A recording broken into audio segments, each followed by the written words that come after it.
Okay, here we are, and here we will talk about Ulysses, the James Joyce's masterpiece and his most difficult and complex book. Okay, so first of all, it was published in 1922, but in many countries, as you will see in your books, it was published later than that because it was censored due to the fact that it was considered an obscene book. We'll see how and why this idea came about. It is very long and very hard to read and understand. It is a very complex book, and we will see some of the aspects of this difficulty here. First of all, it is, as you can imagine, inspired by Homer's Odyssey, and while Odyssey was spanned for 10 years describing Ulysses' journeys throughout all the Mediterranean Sea, Ulysses is set in just one day, June 16, 1904, and each in 18 hours exactly, and each chapter is devoted to 1 hour from 8 a.m. to 2 a.m. the following day. It is set in just one place in Dublin, and each chapter, once again, is set in a very precise place, so that every year in Dublin, Bloomsday is celebrated, and there are sort of celebrations or tours that visit all of the places that are depicted in the book. And all of these places are very important for Joyce because they were all places that he knew from his life in Dublin. And the whole the choice of the day for Ulysses is meaningful for Joyce as well, because it is the day when he started dating Nora Barnacle, who was to become his wife. There are three main characters in this novel, and they all are inspired by characters in the Odyssey. Leopold Bloom stands for Ulysses, Stephen Dedalus for Telemachus, and Molly Bloom is the representation of Penelope. If you read the whole book, you will see that Stephen Dedalus represents intellect, Molly Bloom represents instinct and sensuality, while Leopold is the middle point between them, and he's a sort of everyman. He represents the whole of humanity, so all of us. So as you can imagine, Mythical Method plays a very important part in Ulysses. As we have said when we were discussing The Wasteland, Mythical Method uses the devices and the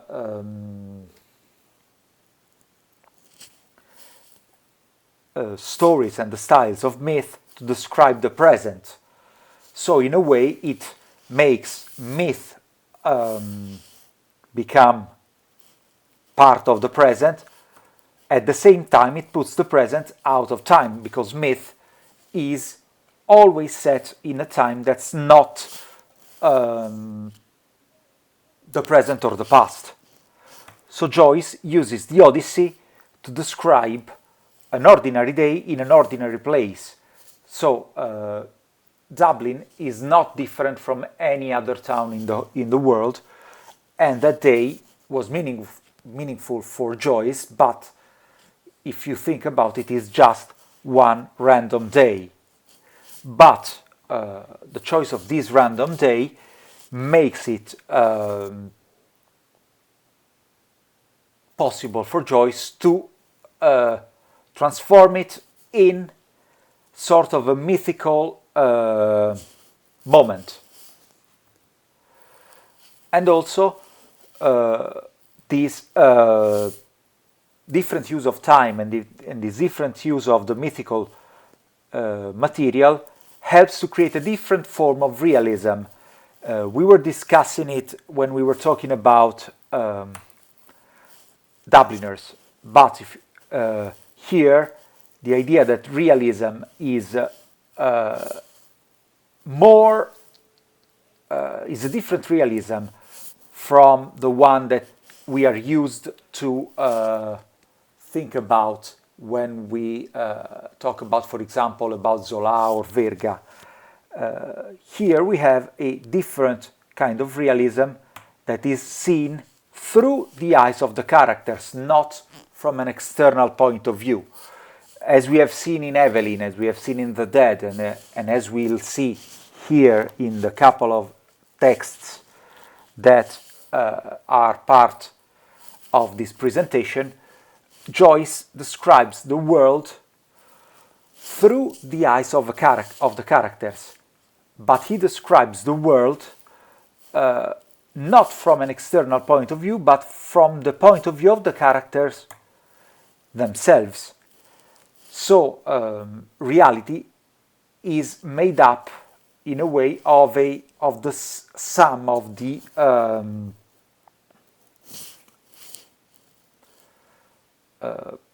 build up of different points of view. It is a creation made up by the sum of the points of view of the different characters who see the external world all in a slightly different way that helps build in a way a more three-dimensional image of reality. In order to describe the reality from the point of view of the character, Joyce uses the technique of the stream of consciousness. Stream of consciousness is a precise technique used mainly to describe or transcribe, in a way, the thoughts of the characters without any interruption or any filter. It is obviously the way we see the world from the eyes of just one character. It is not objective. It is the objective reality of the character filtered through his subconscious, through his ideas, and so on. The technique of the stream of consciousness is obviously very much related to the idea of the subconscious and the unconscious introduced by Freud some years earlier. So this technique is used in interior monologues in this novel. We have seen a kind of interior monologue in the text taken from Dubliners, but here we will see that it goes even further the Joyce goes even further in the use of this technique in interior monologues, and we will see how we will see that there are at least two kinds of interior monologues. We will see that these are the texts on your books, and I will provide the second one for the class that don't have this extract on the book, but the important part is that you will notice the differences between them. Here is the first one.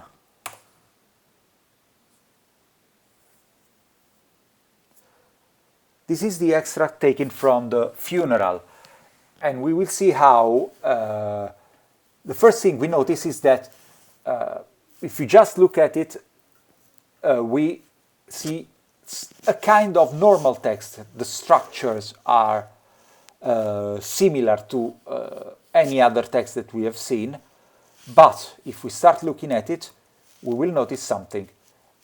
Let's look just at the first couple of sentences that are quite an interesting example of this technique. First of all, this one, the highlighted one, is the first sentence of the extract, and you will notice how here the point of view shifts without any interruption, shifts seamlessly from external to internal. In the same line, we have a Mr. Bloom, so an external point of view, an external narrator that tells us the action, but without any interruption, without any obstruction, we move to the first person. So we move in here in a line and a half, from an external point of view to the thoughts, to the flow, to the stream of consciousness of Leopold Bloom in this case. And we see how, in the following sentences, how Leopold's thoughts move from one point to the other without any logical connection, any apparent logical connection. It is an example of free association of thought. All of this extract is made up like that. He starts talking about the number of people who are attending at the funeral, and he'll move to the idea that 13 is an unlucky number. Then he moved to the dresses of the other people attending this funeral, and so on and on and on. So we have a free associations of thoughts. But as you see, the structure and the hierarchy of sentences is still present, and they can be read more or less easily. This all changes in Molly's monologue. That's the second extract that I will provide to the ones who don't have this on the book. Molly's monologue is the whole 18th chapter of the book, is the last chapter of the book. The book closes with Molly's monologue that she does not recite, she thinks. It's not a spoken part of the it's not Molly speaking, but it's Molly thinking, and it makes up the whole last chapter of the book, the 18th chapter. As you will see, is a classic example of wall text. It lacks every kind of conventional structure. It does not have any sort of punctuation. There are only 3 or 4 or 5, very few paragraphs. There are no connections, there are no punctuation whatsoever. There is no apparent structure in the sentences. We will see that. And also, since it is more or less, not more or less, it is the literal, in a way, transcription of Molly's thoughts, Molly's flow of thoughts, Molly's stream of consciousness, time is not objective. Once again, Einstein's theory of relativity is something that changed the whole scene, also in culture. The idea that time is something that it is not fixed, that time can change, is very important, because we have tens of pages here of Molly's monologue, but we cannot say how much time they take to be thought by the character. Once again, when you think, you don't think in sentences, you think in a continuous flow of ideas and of associations, and your thoughts probably are much faster than when you read something, when you read the thoughts of a character in a book. So we cannot say, we cannot measure the time of the duration of this chapter of this monologue. Okay, here is the text. This is not one paragraph, this is just part of the paragraph, it is the ending, these are the last lines of the book, and you will see that it ends with a full stop, but there is no other punctuation here. So what we have here are thoughts that flow freely without any kind of structure or hierarchy. Molly's thoughts flow from one name to the other. They associate past and present. They move from, they associate one man to another. So there is no apparent structure. There is no objective structure. This is the way, according to Joyce, and I agree with him in this case, this is the way how someone thinks, without any restriction, any structure, any hierarchy. Also, this is one of the reasons why this book was considered obscene, because in people's, if you transcribe almost literally the thoughts of a person, it's very likely that sex comes out in this transcription. So there are descriptions of sexual desires and sexual scenes in this monologue. So this is one of the reasons why Ulysses was considered an obscene book and was censored in several countries all over the world. So as we have said, there is almost no punctuation.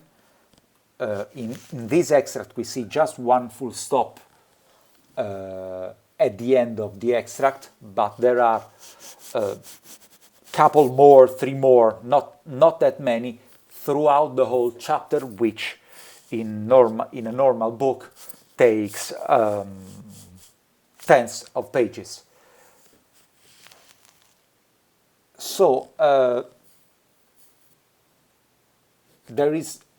try to read that and try to gather some of the meaning of these sentences, but you will notice that it is very, very hard, because it is like trying to follow one particle of water in a river. It is almost impossible. It flows from one point to the other, then back and forward. So it's very hard to follow. So here is the place where Joyce becomes much more experimental in his style. It is very hard to understand, but if you read it with enough attention, you will notice, you will understand the way this character thinks, and so you will have, in a way, a glimpse in Molly's brain and in Molly's world. Okay, so this is the end of this presentation. So thank you very much, and I will see you next time.